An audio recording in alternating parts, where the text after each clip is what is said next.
Sons of the sods. Foxtrot leader, cut that out. Everyone keep quiet.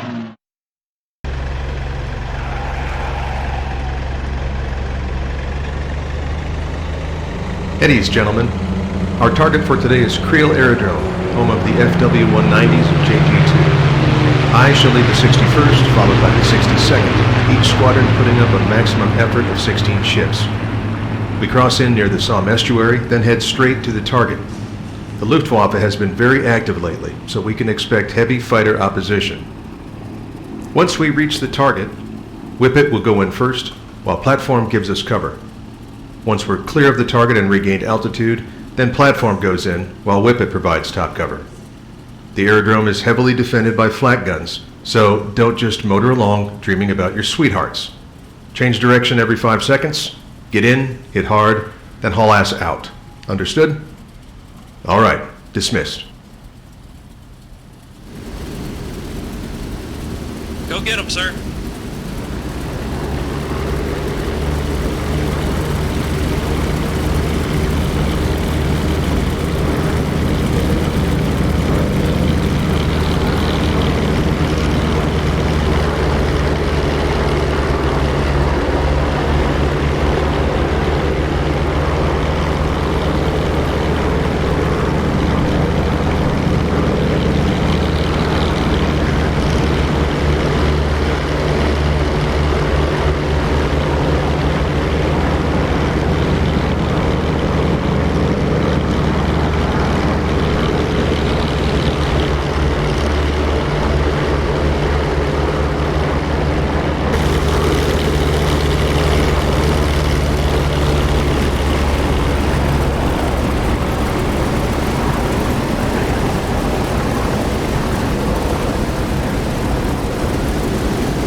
airborne and checking in on course to our target. Over. Hello, Fairbank, this is Colgate. We've had a lot of enemy air activity today in the vicinity of Eye for Item. The target area is covered by about 7 dense clouds. Okay, keep us updated.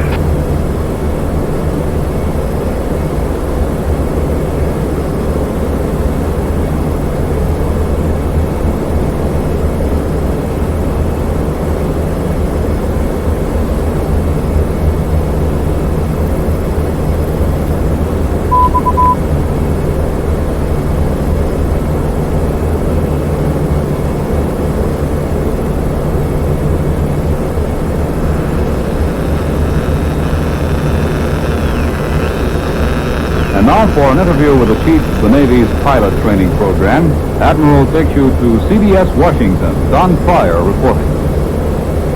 The Navy has just announced a reduction in its pilot training program, which affects thousands of young men throughout the country. At the height of the war, that's a rather startling thing for the Navy to do. So Captain Stanhope Ring, USN, the Director of Naval Aviation Training, has come here today to explain it to you. First of all, we can reduce the pilot training program at this time because our losses of flight personnel to date have, fortunately, been considerably less than we dared hope. Our men and equipment have proved to be so superior to the Japanese that we simply don't need the large reserve of pilots that we thought would be necessary. Well, I suppose last week's Battle of the Eastern Philippines would be a good example of that. A perfect example. In that whole battle over the 2-day period, we lost roughly 70 planes and destroyed about 375 of theirs. And even that doesn't tell the whole story. Our planes didn't reach the Japanese fleet until just before dawn. But even then, they sank or severely damaged a large number of enemy ships, including several carriers.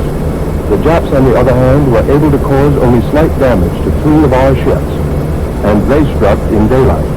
Besides, a large percentage of our pilots who were shot down or forced to land on the water were rescued. Well, it seems to me, then, that your decision to reduce the number of cadets in flight training is really one of the most encouraging stories of the war. It certainly is encouraging to us. It means that we have been able to train our personnel so thoroughly and to provide them with such superior equipment that they outclass the Japanese in every respect. Naturally, we couldn't count on that when the war began. We had to guess what our losses would be, and we had to train enough men to compensate for the estimated losses. Then, too, we allowed a liberal percentage for war weariness. As you know, a winning team doesn't get weary, and we've got a winning team. Captain, why wouldn't it be a good idea to complete the training of all the boys who have already started the program? Perhaps it would be a good idea if it weren't for the manpower situation. Under the circumstances, I don't believe the Navy would be justified in training large numbers of pilots beyond those required. Unfortunately, there are going to be a lot of disappointments. All of us regret that sincerely.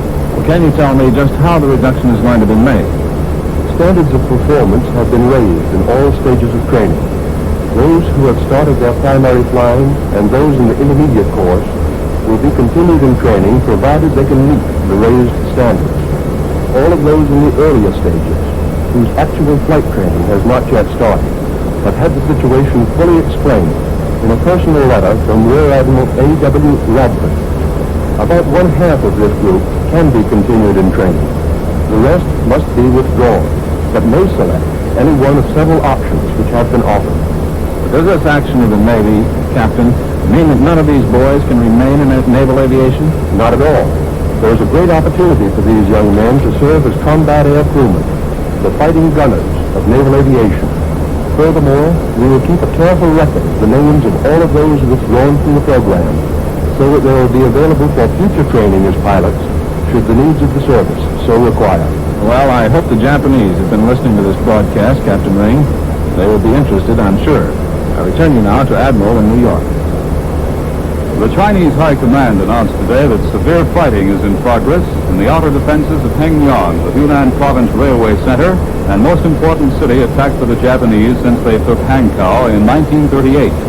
The Japanese left wing took Pinxiang, about 100 miles northeast of Hengyang, and their right wing attacked in the vicinity of Xinxiang, 60 miles north of Hengyang after the arrival of reinforcements. A gloomy view of the military situation prevails among both foreigners and Chinese in Chongqing, who are convinced the Japanese are engaged in an all-out attempt to neutralize China as an allied base for attacks on the Japanese Empire. In Burma, Chinese troops and British Chindits have entered the Japanese base at Mogaung, and heavy fighting is in progress. The Chindits broke through the outer defense east of Mogaung and took the important railway between the station and the bridge. At the same time, Chinese troops entered the town from north and south. Meanwhile, Michinar, the main North Burma base of the Japs, 35 miles east of Mogaung, is still holding out against Allied attacks. And we repeat that American carrier planes have destroyed 72 more Japanese aircraft and 5 enemy ships in new sweeps on Saipan Island. And now once again, here is Warren Sweeney with a message from Admiral.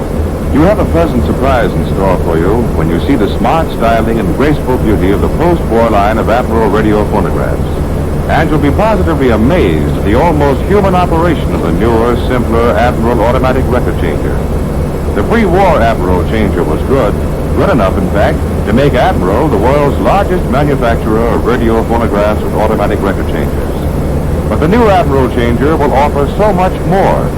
The changing time between records will be shorter. Surface noises will be practically non-existent.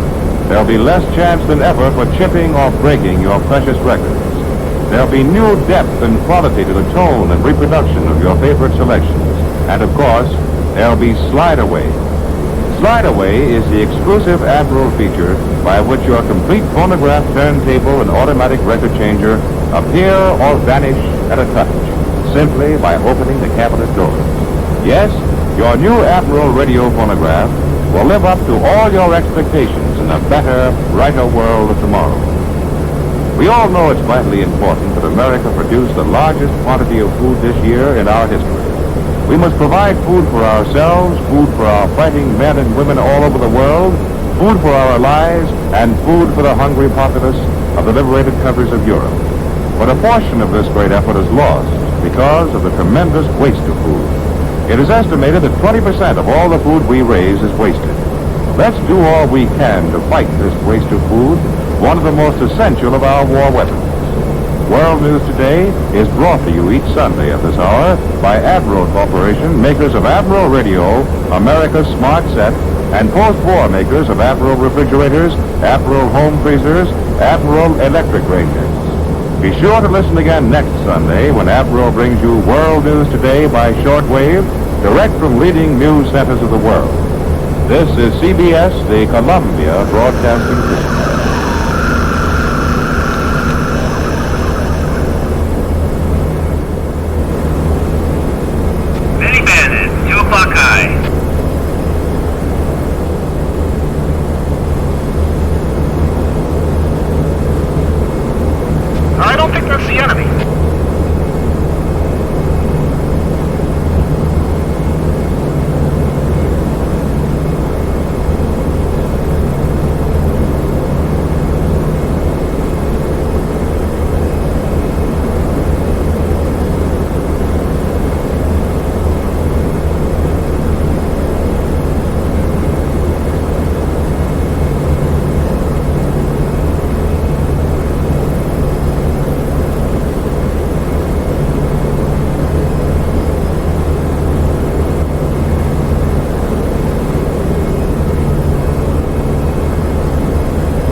Equip it, break!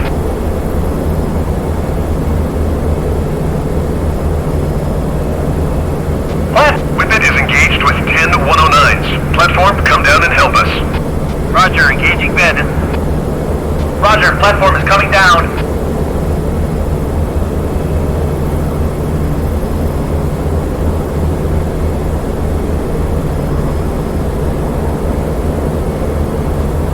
Flight, engage bandits.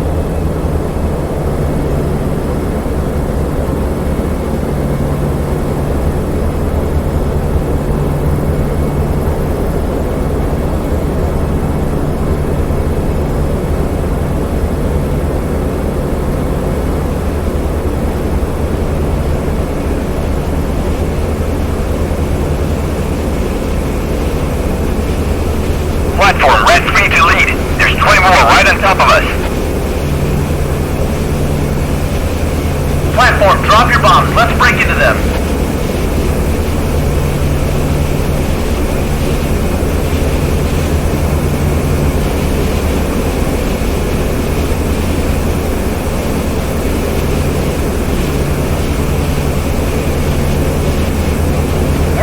Four o'clock.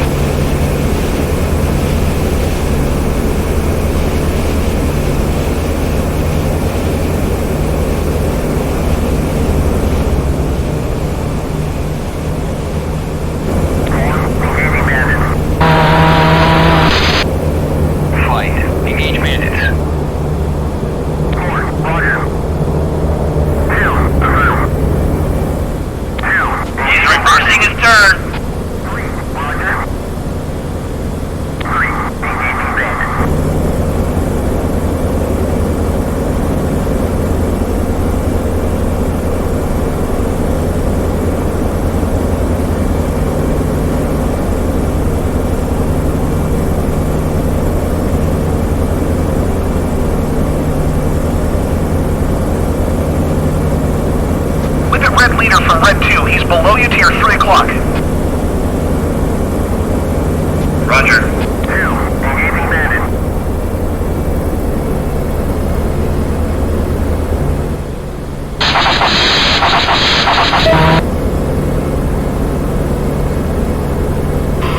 Somebody get him off me.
rejoin them.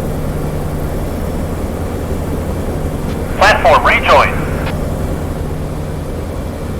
Roger, rejoining.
Watch out, we have further bandits to the east of you.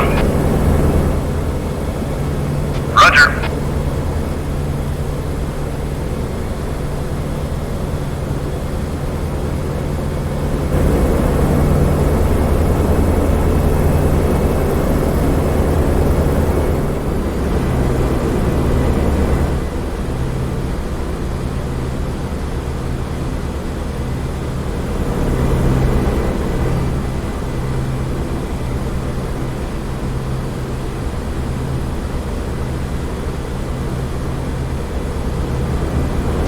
Platform White 4, bandits behind us.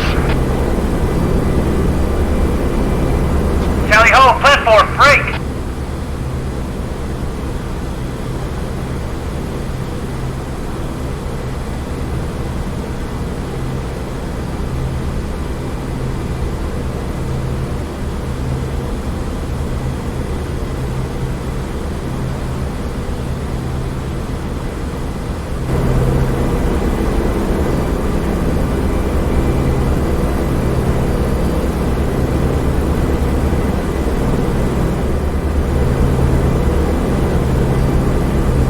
Frank, is that you to the west with 247s?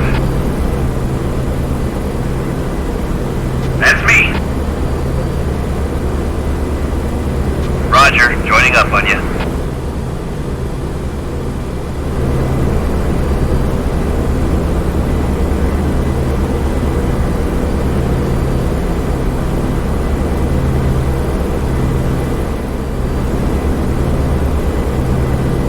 To all aircraft, the Allies have established a beachhead on the west bank of the Odin River. Do not engage any ground targets in the vicinity. Over.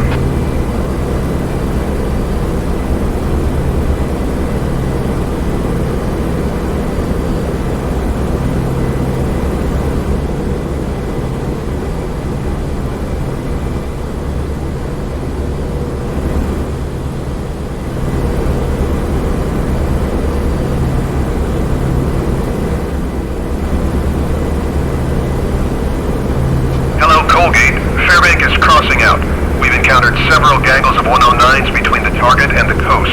We're low on ammo and returning to base. Colgate to Fairbank, acknowledged. You're cleared to RTV.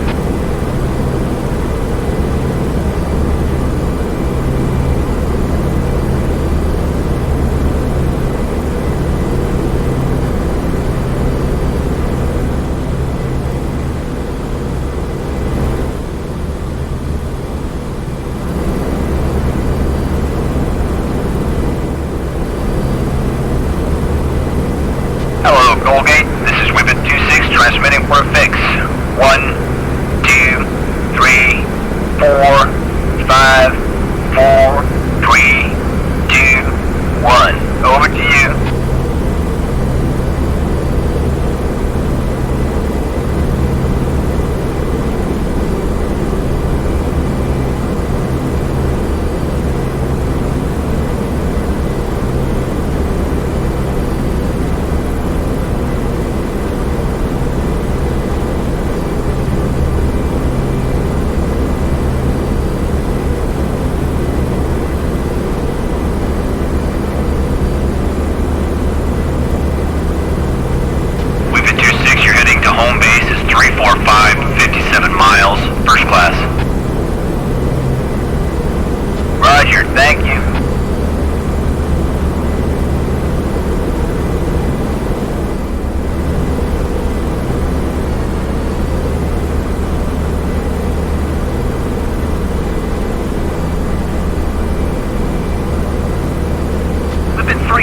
How do you read?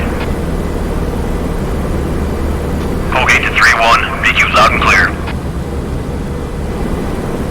Roger, can you give me a fix? Present course is 345 degrees. Whip it 3-1, whip it 3-1, whip it 3-1, whip it 3-1.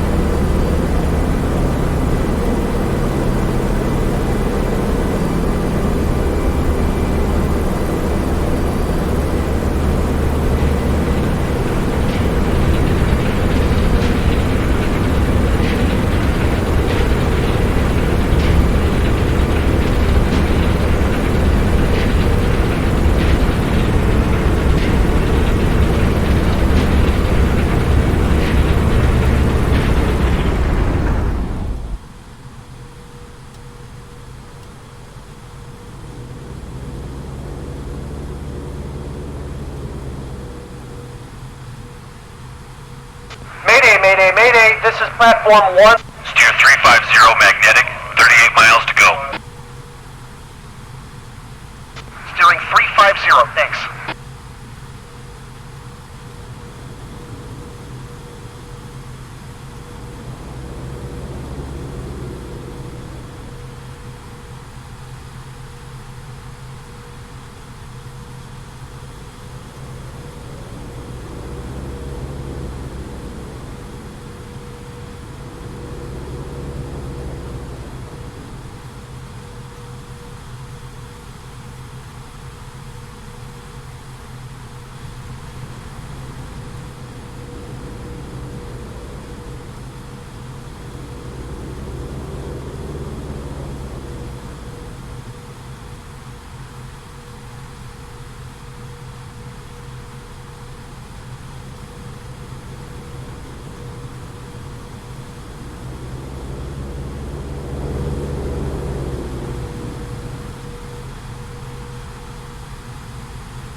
Platform, let's go home.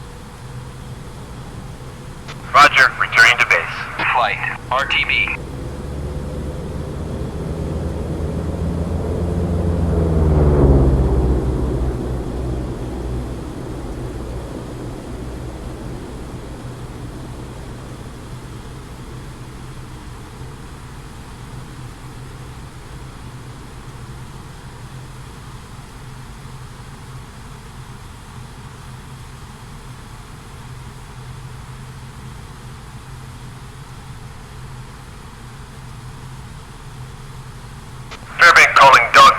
Fairbank calling Dog Day. We're coming in. Over. Roger, welcome back. Winds are strong and gusty from the east, about 12 to 14 knots. Visibility is good.